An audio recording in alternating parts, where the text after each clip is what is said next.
Hello guys, I'd like to welcome you in the Flipping Markets video course. First of all, I want to introduce myself. My name is Marcel, aka Flipping Markets. I live in Hungary and I'm a session trader, which means I only trade New York Kill Zone. I created this video course to help you in supply and demand trading. I will keep this course as simple as possible because we all know that simplicity is key in the Forex game. There's no need to ever overcomplicate things, especially trading. That's why I kept my PDF and this video course simple. By the end of this course, you'll get a deeper knowledge about the supply and demand trading, and you have a great chance to become funded in a short period of time. So enough of talking, let's just begin. So welcome everyone in the first video. This unit will be about the supply and demand zones. As I said in the intro, I keep this course as simple as possible. First of all, what do we call a supply and demand zone? It's a zone where price rapidly pushes away from, so lots of orders were placed, creates inefficiency. Please pause the video now and check the inefficiency video before you continue to watch this, because it's necessary to check that video before you continue to watch this. So please just pause it and watch the inefficiency video. Okay, move on. It has to break structure or change character. We'll talk about change of characters in the entry unit. And finally, it has to create or collect liquidity. So we have three criteria for a supply and demand zone. And please grab a piece of paper and write it down, because it will be very, very important in the future to write these three criteria down, because you'll be able to identify the zones based on these three criteria. Okay, so the first criteria is, write it down, it has to create inefficiency. We call it IFC from now. Without inefficiency, the zone would be less valid, because zones with IFC attract price. So price has a greater chance to tap the zone with IFC than without IFC. Okay, the next criteria is it has to break structure or change character. A supply and demand zone will only be valid if it breaks structure or an opposite side zone. Let's see an example for this. Okay, let's see an example. As you can see, I just drew a higher high and higher low structure here, which is bullish. It creates a break of structures to the upside. Okay, as I said, price has to create inefficiency in order to create a valid demand zone or sub-high zone. Let's say this move created inefficiency. You won't see it here because you'll only see it in the live charts. But let's say this created inefficiency. As you can see, this broke structure to the upside, so it will be a valid demand zone. The third criteria will be it has to create or collect liquidity, but we'll talk about that later. Okay. We have the first demand zone right here. As you can see, price created another break of structure here on the upside.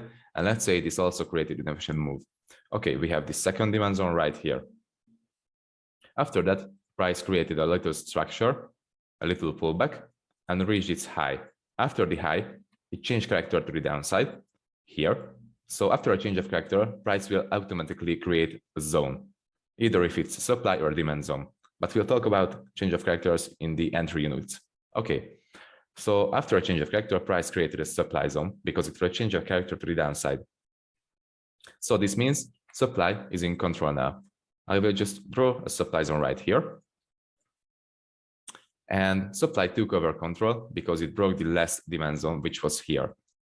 Okay, if price reacts on this zone, on this demand zone that created inefficiency and break of structure to the upside, price reacts on this zone and breaks through the opposite side zone. So this supply zone, that's why I meant by breaking through an opposite side zone, then it will become valid again. It will become a valid demand zone because let's say it created inefficiency with the movement and broke through an opposite side zone.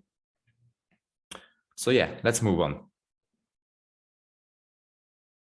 Okay, so the third or the +1 criteria is the liquidity creator sweep. I said +1 because it's not necessary to create or sweep liquidity in order to form a valid zone, but it's a really, really strong confirmation. So the first and the second criteria has to happen in order to form a valid zone. So the break of structure and the IFC, it has to happen. But the third, so the liquidity sweep, is just a confirmation. Okay, we'll talk about liquidity sweeps deeper in the liquidity unit. Let's see the criteria on these examples. So the first one is a long example. As you can see, price, let's say, created an inefficient movement to the upside because you won't see inefficiency on this line. But let's say with candles, it created inefficiency. First criteria is feed. This was the last high point. This was the last low point. Price with an inefficient movement broke through the last high point, so it broke structure to the upside. So the second criteria is feed. Let's see the liquidity sweep will collect. We had liquidity trend line here. We'll talk about liquidity trend lines in the liquidity unit. So we have liquidity trend line here. Price swept the liquidity trend line, collected liquidity from above, and it created another liquidity on the way down. So it has double liquidity confirmation because it swept liquidity and created liquidity. So all of the three criteria are feed: inefficiency, break of structure, liquidity. Okay, the same goes on for the bearish structure. As you can see, price has a high point and a low point. Price did a pullback and created a break of structure to the downside. With impulse movement, let's say we have inefficiency here again. It broke structure because it broke through the last low point. It collected liquidity because we had a liquidity trend line here again. So price swept all of the liquidity from this trend line. Price created liquidity on the way back down to this zone. So it created liquidity and swept liquidity again. So all of the three criteria are feed. Let's apply these criteria on the live chart. So we are on the live charts right now on the 4-hour. As you can see, price was in a bullish trend. And after the bullish trend, price broke this trend and started to form series of lower lows and lower highs. So this means we are in a bearish trend right now. Okay, in a bearish trend, as we know, price will form supply chain. So supply zones over and over again being respected. This is a supply chain. Okay, let's find the supply zones. First, map out our structure. As you can see, we had the last high point right here and the last low point right here. Price broke structure to the downside with this movement, inefficient movement. So first criteria is feed because it broke structure to the downside here. Second is feed because it created inefficient movement. And the third criteria is feed because it swept liquidity. We have liquidity here. So price just swept that liquidity. And as you can see, price levitated back up to this supply because this will be our right supply zone. So price levitated back up to this supply and reacted on it. So I will just mark the structure. Price is currently moving in this range. We have a high and a low. As soon as price breaks this low point, it will create a break of structure. So one of the three criteria will be feed. Okay, let's see what will happen. It's moving in the range. Okay, it created inefficient movement, but it didn't break below this low. As you can see, this is inefficient movement. Okay, it broke below the low. So we have a new supply zone because it created inefficient movement, break of structure, and actually it didn't sweep any liquidity, but this is a really huge inefficiency. So this will be a valid zone. So let's just mark out the candle. We are waiting for this candle to be tapped or the last low to be broken. So this is our last low and this is our last high right now. As soon as this low breaks, we will create a break of structure and we will more likely to have another supply zone. Let's see what happens. Okay, as you can see, price created another inefficient movement to the downside and broke structure. So this means we have another supply zone, which is up here. Okay, let's play price. Waiting for a pullback. Okay, the pullback happened. So we are currently moving in this range. As soon as this low breaks, it will create a break of structure to the downside and will form a new supply zone.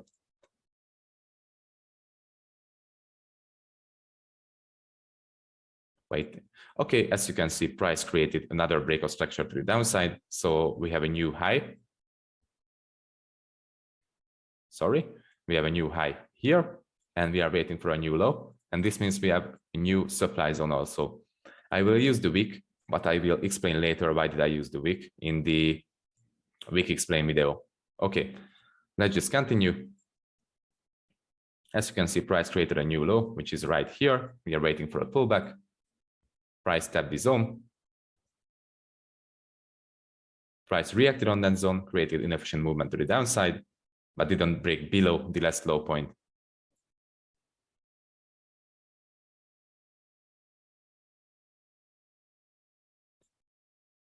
And it broke below because all of these breaks were just weak breaks. So I will count this as a real break structure because it broke below the zone with body closer. Okay, let's just mark out this zone. This will be our new supply zone. And this method gives on and on over and over again. You can mark out supply zones and demand zones based on these three criteria: inefficiency, break of structure or change of character, or opposite side zone break, and liquidity sweep or collect. Okay, let's see a demand zone example. Okay, as you can see, we are on the 4-hour chart again, and price is in a clear bullish trend because it's creating break of structures to the upside and forming series of higher highs and higher lows. So this is a clear bullish trend. Okay, before we continue this, I will ask you to watch the weak zones video because you will need it to complete this task. And actually, I will give you your first task. I want you to mark all of the demand zones out on this structure. I will give you 1 minute for this task. Let's begin.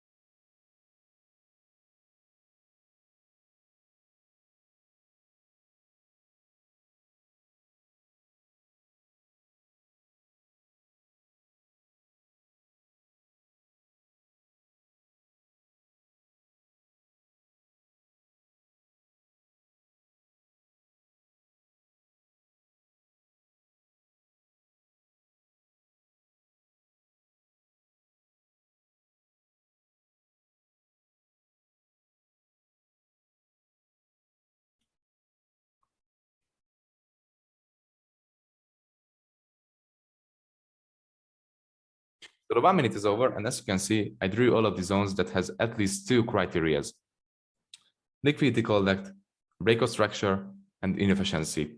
Okay, let's check them out. As you can see, this is our first zone. We call it as an extreme zone because it was the start of the whole order flow. Okay, this zone changed character here and here. So this will be valid because it created inefficiency and swept liquidity. The next zone will be this one because it, as you can see, created inefficiency. It has a gap between the wicks and it broke structure, broke this structure. Okay, the next zone will be this wick zone because it created inefficiency, huge inefficiency, broke structure to the upside and collected liquidity from this region. As you can see, here's another zone, this small zone, because it created inefficiency to the upside, broke structure, collected liquidity. Price reacted on this zone here and just broke below a little bit. But after the broke below, price created this demand zone again, broke structure to the upside, created inefficiency, and it didn't collect any liquidity, but it will be a valid zone. After this, price broke structure to the upside here with this candle, created inefficiency, and swept liquidity from this region. Okay, let's move on.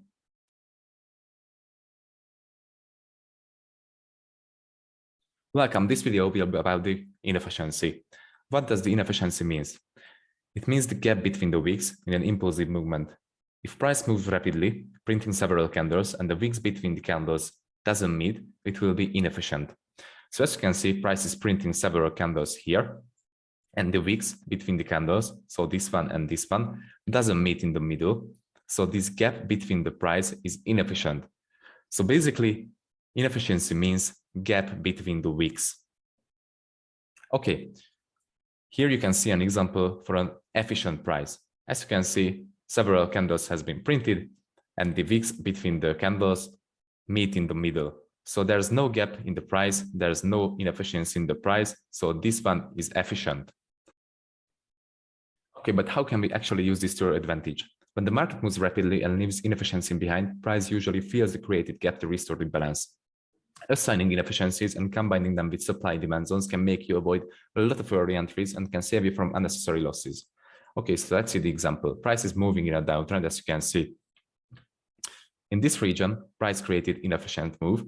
So there's a gap between the wicks. So this means there's imbalance, there's inefficiency. Above this inefficiency, you can find the supply zone right here, because this supply zone created inefficient movement and broke structure through downside. Let's say price creates another pullback, and after the pullback, it creates another supply zone and breaks structure through downside. But this supply zone has no inefficiency below, just like this. So price has a greater chance to levitate back up to this supply zone and react on this than reacting on this one. Because if there's inefficiency, it will work like a magnet. It will magnetize the price back up to that zone and fill up the gap between the wicks. So if you see something like this, one inefficiency and one efficiency, you will aim for the inefficiency because it has a greater chance to reverse the price than this efficient movement. So let's see the live example. As you can see, price is currently moving in a downtrend, so creating a series of lower lows and lower highs. Let's focus on this region. As you can see, price created a breakout structure to the downside with this candle. After that, it created inefficiency, so there's gap between the wicks. This area needs to be filled. Price has a great chance to levitate back up to this supply zone, react on this supply zone, and continue the bearish trend. This is exactly what happened because price reacted on this supply zone, broke structure to the downside here. It's a breakout structure and created another inefficient movement. So as you can see, inside of this supply zone, price created another supply zone, which is right here, because this supply zone caused the inefficient movement. So there's a gap between the wicks again, here and here also. So price has a really great chance to come and fill this inefficiency up before it continues the overall bearish direction. So as you can see, price the breakout structure on the downside here again, but this is efficient because this week and this week meets. So there's no inefficiency in the price. So it has a greater chance to fill up this void here and react in the supply zone. And after the reaction on the supply zone, it can continue the bearish trend. Okay, so I want you to practice inefficiencies. I'd like to give a task for you. So mark all of the inefficient areas between this line and this line. So in this region. For this task, you will need an image editor program or just a TradingView, and you have to screenshot this image and copy and paste into TradingView. I would like to ask you to mark all of the inefficient areas, and I will just show you an example. For example, I see an inefficient area here. I just press my highlighter and mark it.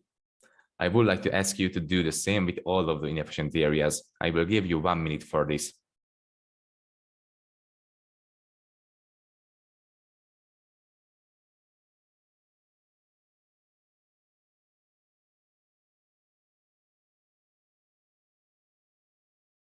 Okay, so your time is over. And as you can see, I marked all of the inefficient areas between the red lines. So if you see a yellow highlight, that means we have an inefficient gap there.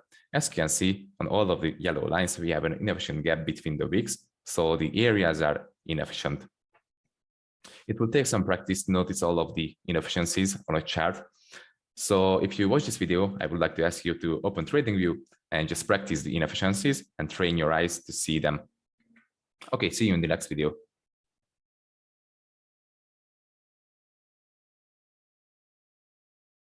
Hello, welcome in the next video. In this video, we'll talk about how to choose the best supply and demand zones. As you can see in this example, price is creating series of higher highs and higher lows. After the last high has been created, price did a pullback, and after the pullback, price broke structure to the upside with inefficient movement. So, how would you choose the best demand zone in this case? In order to find the best demand zone, you will have to find areas where IFC has been created. Okay, you will have to find the less recent candle before the inefficiency. Which is the less recent candle before the inefficiency? It's this downside candle. So as you can see, this downside candle was the less recent candle before the inefficient push to the upside. So in this case, this downside candle will be your right demand zone.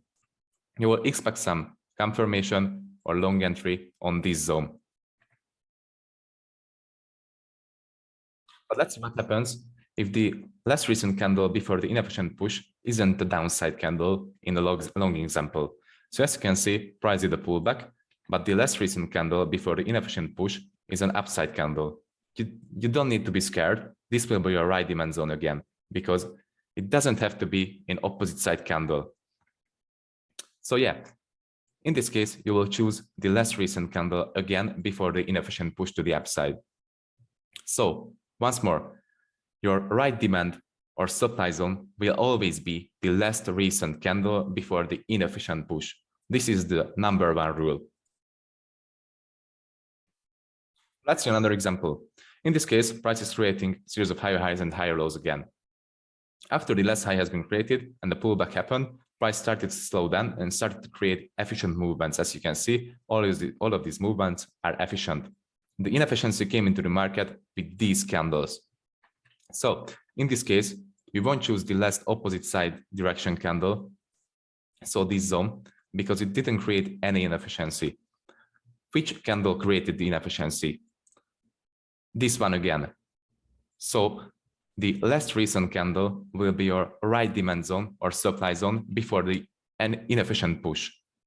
So always choose the less recent candle before the inefficient push and the break of structure. As you can see, this structure has been broken by this candle and by this inefficient push. So this will be your right demand per supply zone every time. So let's see a live example for the best zone selection and the inefficient push. So as you can see in this region, price created a pullback with this candle, and after that, inefficient movement happened by these 3 candles. Which zone caused the inefficient push? It was caused by this downside candle. So this will be our right supply zone. And as you can see, we have an upside candle before this candle, but this upside candle didn't cause the inefficiency. The inefficiency was caused by this supply zone, by this downside candle. And as you can see, after this candle, the inefficient push came into the market.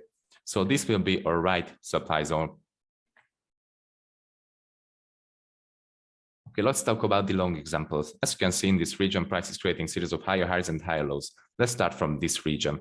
As you can see, the inefficient push came into the market here. So we have inefficiency here. We will have to find the last recent candle before the inefficiency has been created. Which is that candle? It's this one. So this will be our right demand zone because it broke structure to the upside, it created inefficiency, and it swept liquidity from this region. So this will be a really strong demand zone. Let's see another demand zone. As you can see, an inefficient push happened here again. And before this inefficient push, price created a pullback. So this will be a downside candle before the inefficient push. So this will be another right demand zone because it broke structure to the upside again, created inefficiency, and actually created liquidity here, just above the zone. Okay, let's find another demand zones. So as you can see, price broke structure here to the upside, created inefficiency here. So we will have to find the last recent candle before the inefficient push. This candle is the last candle before the inefficient push. So this will be our right demand zone. As you can see, price broke structure to the upside here again. And we have inefficiency here. We have to find the last recent demand zone before the inefficient push and break of structure, which will be this one. And this goes on and on and on again. This is a really, really simple rule. You will always have to find the last recent candle before the inefficient push.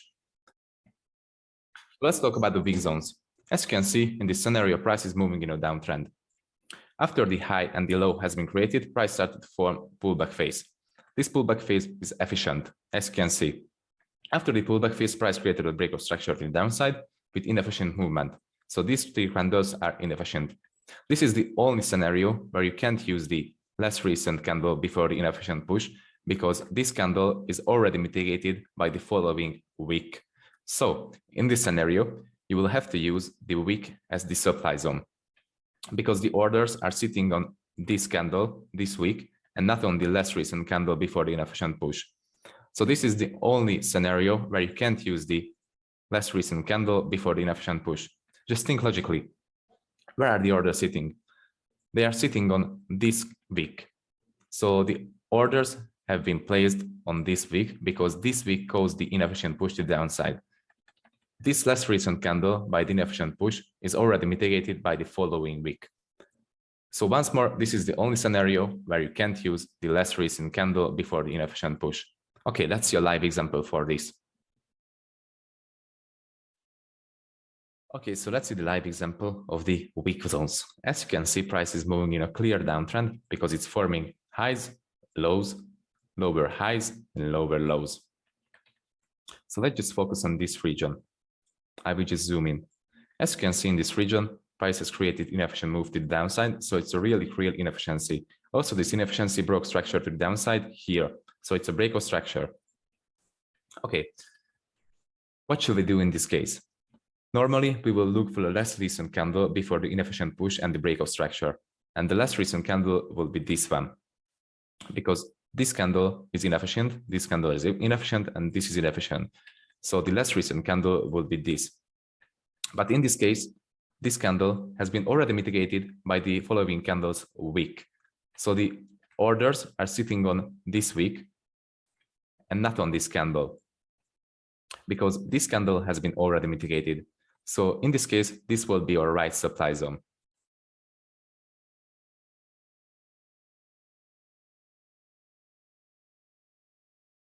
Hello, welcome in this video. This video is about the mitigations. What is a mitigation? When price taps into a supply or demand zone that has not been tapped yet, it becomes mitigated from unmitigated. What does it mean? If you have a supply or demand zone, there are loads of orders sitting on those zones placed by algorithms, banks, and retail traders. When price taps the zones, the resting orders are getting picked up, so it's becoming mitigated from unmitigated. A zone can be only mitigated once because orders can be picked up twice, but the price can form another zone inside of the old one. But okay, that's enough of theories. We don't really want to overcomplicate things. Forex trading is hard enough, so let's keep the theories and analysis simple. Okay, let's see an example for the mitigations. Price is moving in an uptrend, so it's creating a series of higher highs and higher lows. If price moves in an uptrend, we are expecting the demand taps. Let's say this demand zone was created because it created inefficient move to the upside, broke structure, and swept or created some liquidity. So this demand zone will stay unmitigated unless price taps into this zone and collects all of the orders that are resting on this zone. If price taps into this zone, it will become mitigated. Okay, let's say price tapped into this zone, mitigated the orders, collected the orders, and after the mitigation, price created another break of structure to the upside, inefficient move, created or swept some liquidity. In this case, price will create another demand zone that will stay unmitigated unless price taps into this zone. If price taps into this zone, it will become mitigated again. This is how mitigations work. This is a demand chain. Okay, let's see a live chart example for the mitigations. As you can see, price is currently moving in a downtrend, creating a series of lower lows and lower highs. So if price is moving in a downtrend, we are expecting the supplies to be formed and the supplies to be mitigated. So if we see a downtrend, we will see supply zones and we will see the mitigation of these supply zones. So if price taps an unmitigated supply zone, it will become mitigated. So all of the orders were collected. Let's see the live example, and I will just play price forward. As you can see, price created inefficient movement to the downside. It broke structure here. So we will have a right supply zone, which is this one, because this candle created the inefficient movement and the break of structure. So right now, this zone is unmitigated unless price taps into this and mitigates the zone, so collects all of the orders. Let's see what happens. As you can see, price tapped this zone, so it became mitigated. Let's play price. As you can see, price broke structure to the downside again here and created inefficient movement, and the inefficient movement was created by this wick right here. Okay, we are expecting the tap of this supply zone now. Price tapped this supply zone, mitigated it, collected the orders. So right now we are expecting another break of structure to the downside.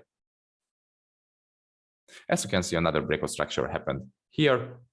Another inefficient movement happened, and the inefficient movement was caused by this candle. Actually, we could use the upside candle before the inefficient movement, but this is a refinement. We'll talk about refinements in the later units. And the inefficiency was caused by this candle, and the break of structure was caused by this candle too. So this will be the right supply zone. This supply zone will stay unmitigated unless price comes back up and taps into this zone. So it will collect the orders and it will become mitigated from unmitigated. Okay, let's see what happens. As you can see, price mitigated the zone again, collected the orders, so this became mitigated. And this will go on and on and on. This is a supply chain, and this is a mitigation. So let's see another example. As I said earlier, zone can be only mitigated once because orders can be picked up twice, but price can form another zone inside of the old one.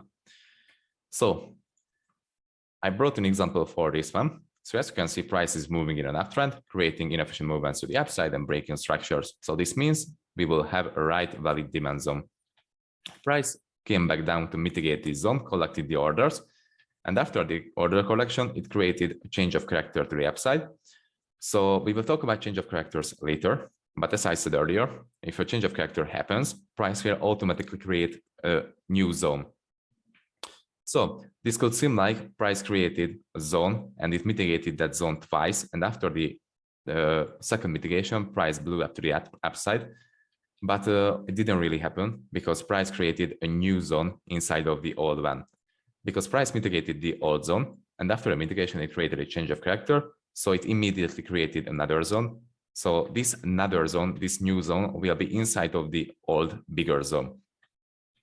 So this seems like it's a second mitigation, but it's not a second mitigation, it's a new zone mitigation. Okay, so let's see an example for that. How can we use the unmitigated and mitigated zones for our advantage? So as you can see, price is extremely bullish, creating a series of higher highs and higher lows. And price created this demand zone right here. This demand zone is valid because it broke structure to the upside, so it broke to the last structural point, created inefficient move, but it left unmitigated because price didn't come back down to mitigate and collect the orders. So we will have this zone as our turning point, and we are expecting some reaction on this zone. And after the tap of this zone and the mitigation, we will expect the reversal point, so change of character to the upside, and the continuation of the longs. Okay, price reached its high point here, and after the high point has been reached, price broke structure, change character to the downside. So as I said, change of characters will always create a zone. So this supply zone has been created, but it left unmitigated also, because price didn't come back up to mitigate this one. We will use this supply zone for our target point later. Okay, as I said, we are expecting the tap of this demand zone, mitigation of this demand zone, and reversal on this zone. Let's say price comes back down to this zone, mitigates it, and after a mitigation, it creates a change of character to the upside. And as I said, change of characters will always create a zone. So we have a change of character here. And don't worry, we will talk about the change of characters in the entry units. So we have a change of character, and we created another demand zone because the change of character will always create a demand zone or a supply zone. So as I said, we are expecting the continuation of the bullish trend. So price mitigated this big demand zone. And after the mitigation, it created a change of character, reaction on the freshly created demand zone. And after this, we can use the unmitigated supply zone. So this one for our target point.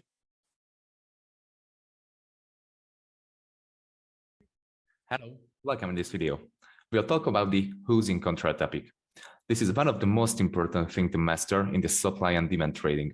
Understanding if supply or demand is in control can help you to avoid a lot of unnecessary losses. How does this system work? It works based on simple mitigations. If price mitigates a demand zone, demand will take over control supply. If price mitigates a supply zone, supply will take over control demand.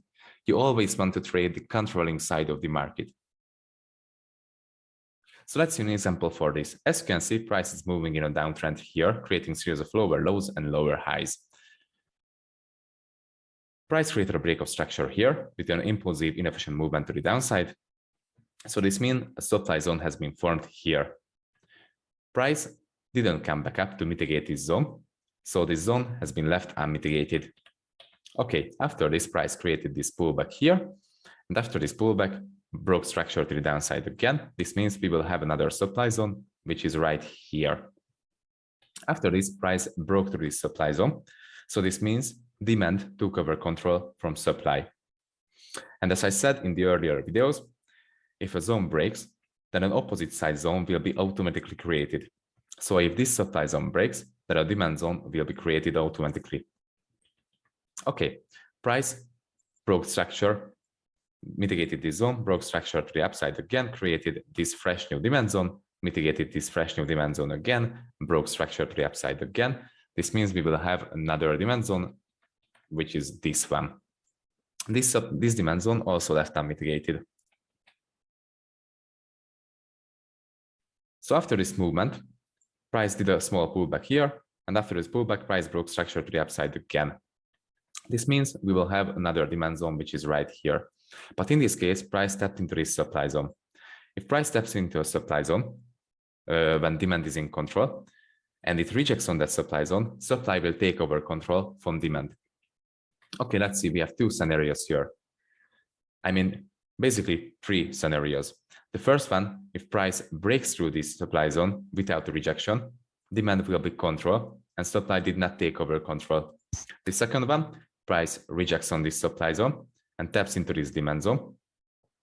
So on the tap of this supply zone and rejection, supply took over control from demand. But if price taps into this demand zone and does a rejection on it, then demand will be control again. Okay, the third, if price rejects on this supply zone and breaks through this demand zone, supply will be fully in control and the new supply zone will be formed because, as you know, if a zone breaks, then an opposite side zone will be automatically formed. So a supply zone will be formed here and supply will take over control from demand fully. Okay, let's see a live example for the who's in control topic.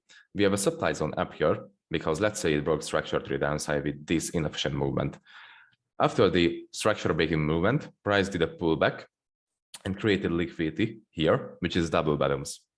After this, price broke structure to the downside with this inefficient push, as you can see. So we have all the 3 criteria in order to form a valid supply zone. So first criteria, price swept liquidity. Second, it broke structure. Third, it created an inefficient move. So we have a valid supply zone, which means supply is in control. Okay, after this, price tapped into this demand zone and had a strong rejection in it, which means demand took over control from supply. But it isn't a full control because, as you can see, we still have this supply zone up here. And if price taps into this supply zone and reacts on it, supply will be in control again. If price breaks through this supply zone, demand will be fully in control. But in this region between the demand and between the supply zone, demand will be just partly in control. Okay, as you can see, demand was partly in control, reacted on this supply zone, had a rejection, which means supply took over control from demand again. After this, price broke through this supply zone and created a demand zone that did a supply breaking movement. This means demand is fully in control now. But we have a supply zone up here, which was the extreme of the move because it started the whole bearish order flow. And the price actually tapped this supply zone, which means supply took over control from demand again. And as you can see, we have this last demand zone right here, which created the inefficient movement and the break of structure to the upside. And price broke through that zone with this movement, with this inefficient movement after this supply tap. So what do we know about zone breaks? If a zone breaks, then an opposite side zone will be automatically created. So if a demand zone breaks, which is here, a supply zone will be created, which is here. Sorry. So this week started the inefficient movement to the downside and the break of structure. So this means this week will be our right supply zone. As you can see, price came back up to this supply zone, mitigated this supply zone, and reversed the price again. So this means supply is in control in this region. And this goes on and on again. Okay, as I said in the beginning of the video, you always want to trade the controlling side of the market. So supply was in control because it was creating series of lower lows and lower highs over and over again, forming supply zones. But as soon as price tapped into demand zone, and this demand zone had enough power to reverse the price and create a change of character, you will want to see demand trades because demand did a change of character to the upside and took over control from supply, you will want to trade the controlling side of the market, which is demand in this case. So you will have room between this supply zone, which was the last supply zone before the demand tap. So you will have room between this supply zone and this demand zone to trade long side opportunities. And as soon as price taps into this supply zone, you will want to see short side opportunities. But if price doesn't give you the right opportunity to execute short trades, so supply trades, and it breaks through this supply zone, you will want to trade the controlling side of the market again, which is demand in this case again. And you will also have a room between this demand zone and this supply zone to execute long trades.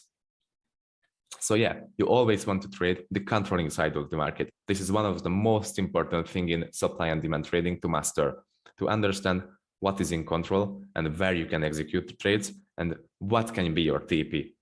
And your TP will be always the unmitigated supply or demand zones.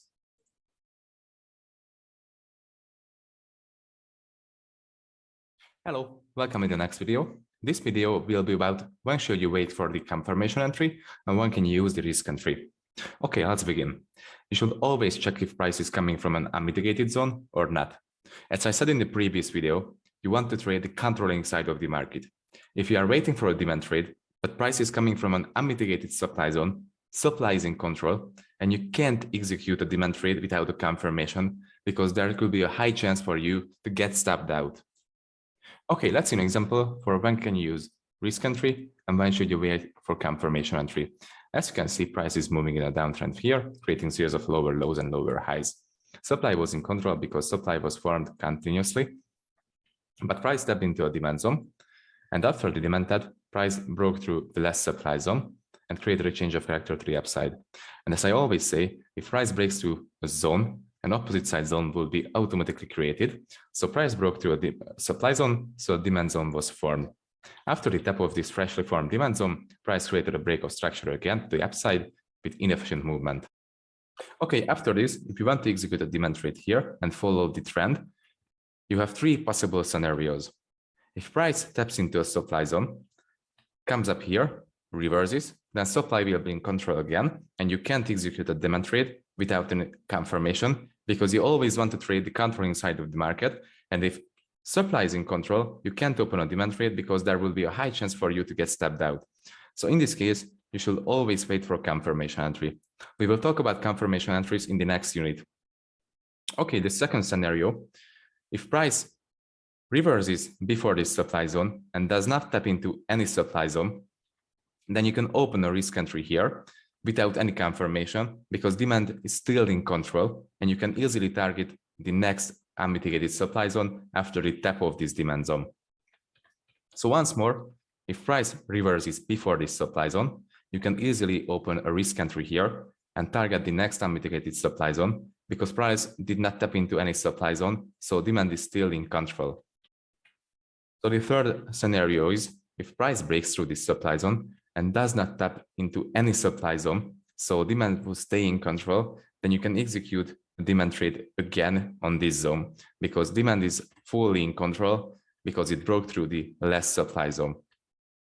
So these are the three possible scenarios.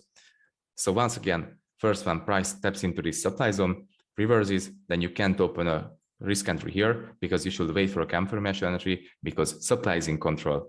The second one, if price reverses before the supply tap, then you can easily open a risk entry here because demand is in control and price did not tap into any supply zone. And the third one, if price breaks through this supply zone, demand will be fully in control and you can easily open a risk entry on the demand zone. Okay, let's see a live example for this.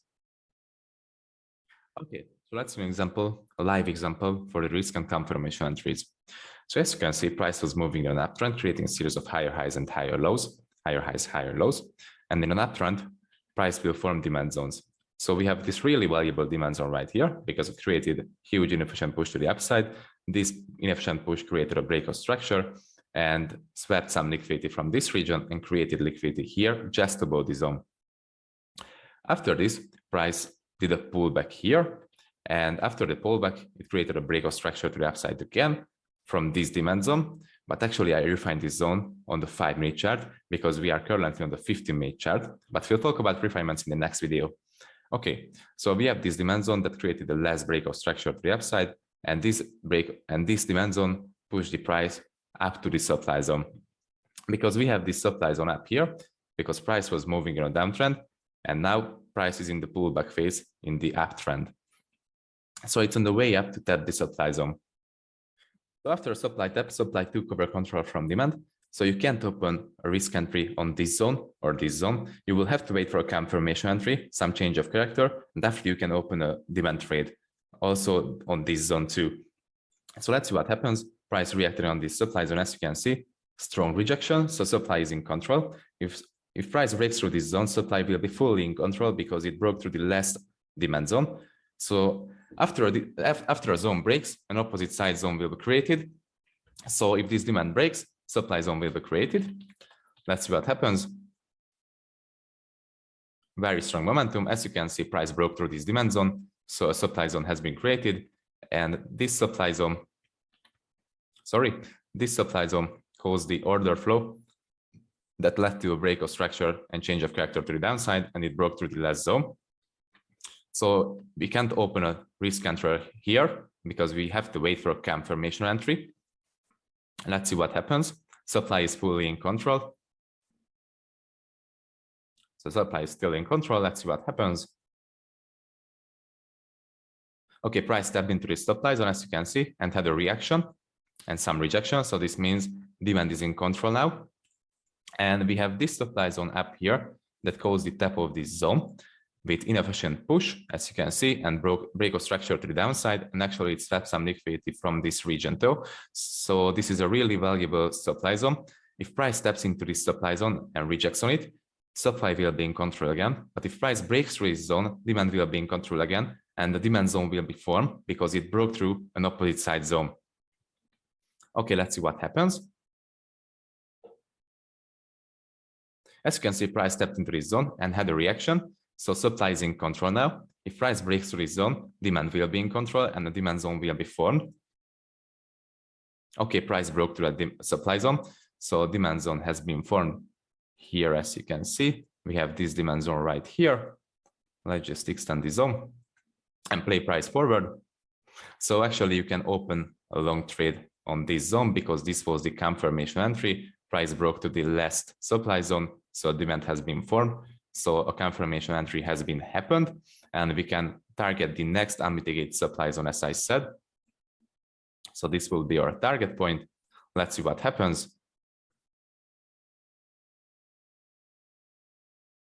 Price tagged us into the trade, had a reaction. So demand is in control, as you can see. Price reacting strongly on this demand zone.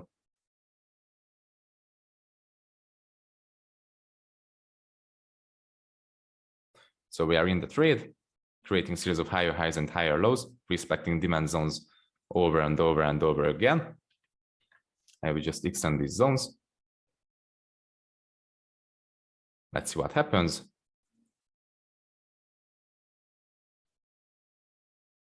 TP hit.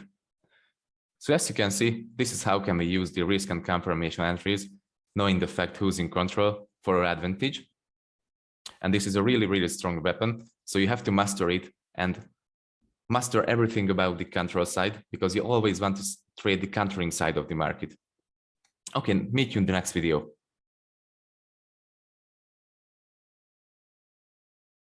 Welcome. In this video, we will talk about the refinement. What do we call a refinement? When we have a higher time frame supply or demand zone, we want to check if we can make that zone smaller on the lower time frames. We will use two types of refinements: the 4-hour to the 15-minute and the 15-minute to the 5-minute. The 15-minute chart or the 15-minute time frame is moving in a downtrend, creating a series of lower lows and lower highs. This means we will have supply zones. Let's say the upside candle of this movement created the inefficient move to the downside and the break of structure. So we will have a right and valid supply zone. If we switch to the 5-minute chart, inside of this 15-minute supply zone, we will find a much smaller zone, because the 5-minute candle before the inefficient push will be significantly smaller, and we can use this zone as our 5-minute refinement. So if we correlate the timeframes, we will have this bigger 15-minute zone And inside of that bigger 15-minute zone, we will have a much smaller 5-minute zone. So this is what we call refinements. Okay, we're on the live chart. I usually do two types of refinements. The first one is the 4-hour zone refinement on the 15-minute, and the second one is the 15-minute refinement on the 5-minute. But if I refine the 4-hour zone on the 15-minute, I just keep it that way, and I won't refine it again on the 5-minute. So I only refine those 15-minute zones on the 5-minute, which were not refined from a 4-hour zone. Okay, as you can see, currently we are on the 15-minute chart, and I will show the 15-minute to the 5-minute refinement first. Price was moving in an uptrend here, creating a series of higher highs and higher lows. After this, price changed character to the downside with these two inefficient candles. So we have the first POI on the 15-minute, this one, because this is the less recent candle before the inefficient push and the change of character. So I mark this zone out. If I switch to the 5-minute chart, you will see that inside of this 15-minute POI, this big box, we will have a much smaller box, this one, because the inefficient push on the 5-minute started from this candle. So we almost halve the size of this zone. With these refinements, you can have much smaller zones, and you'll have a more precise area of the possible turning points or target points. So if you were in long trades, for example, from here, you will target this area, this 5-minute refinement, and not the 15-minute, and you will have a higher risk-reward ratio.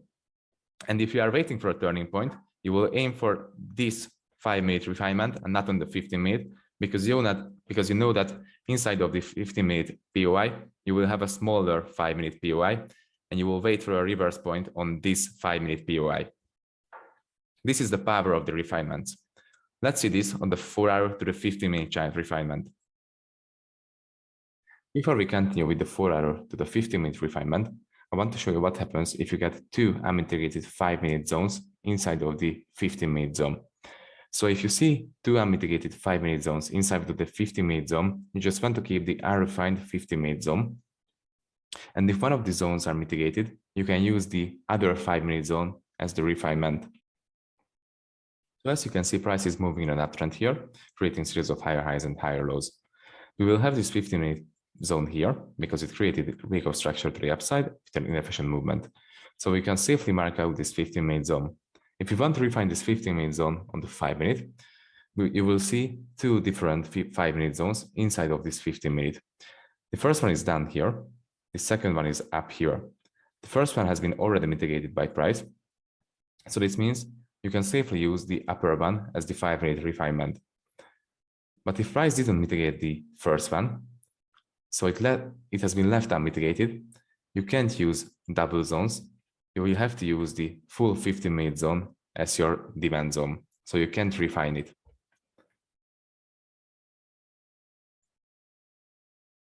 Okay, let's see the 4-hour to the 15-minute chart refinement on the live charts. You can also apply the double zone rule on this one. So let's see an example. As you can see, price created this demand zone right here. It created an inefficient push to the upside, break of structure here, change of character here, liquidity CFI here. So this is a really valuable zone. Okay, let's see the refinement of this zone on the 15-minute chart. Let's find that zone. As you can see, this is that 4-hour zone. And inside of this 4-hour zone, you will have two different demand zones. The first one is up here. As you can see, this created inefficient push to the upside. Here, break of structure and liquidity sweep. So we have this first 15-minute POI inside of the 4-hour. We have a second one down here, as you can see. This one, because it also created break of structure to the upside with an inefficient move and liquidity sweep. But this zone has been already mitigated by this movement. So this means you can safely use the upper zone, because as I said, if you get two zones and one of the two zones is mitigated, you can safely use the other one. So in this case, the other one is this one. Okay, you will want to see some rejection or reaction on this zone inside of the 4-hour POI. Let's just extend this zone and search for a reaction. As you can see, price perfectly tapped this zone, perfectly tapped it with this wick, and after the tap of this zone, it rejected and reversed the price to the upside. So this is the power of the refinements, because as you can see, prices already tapped this zone, the 4-hour one, but it didn't mitigate the full zone and didn't mitigate the 50-minute zone. So it had to come down to mitigate the 50-minute zone inside of the 4-hour. This is the true power of the refinements.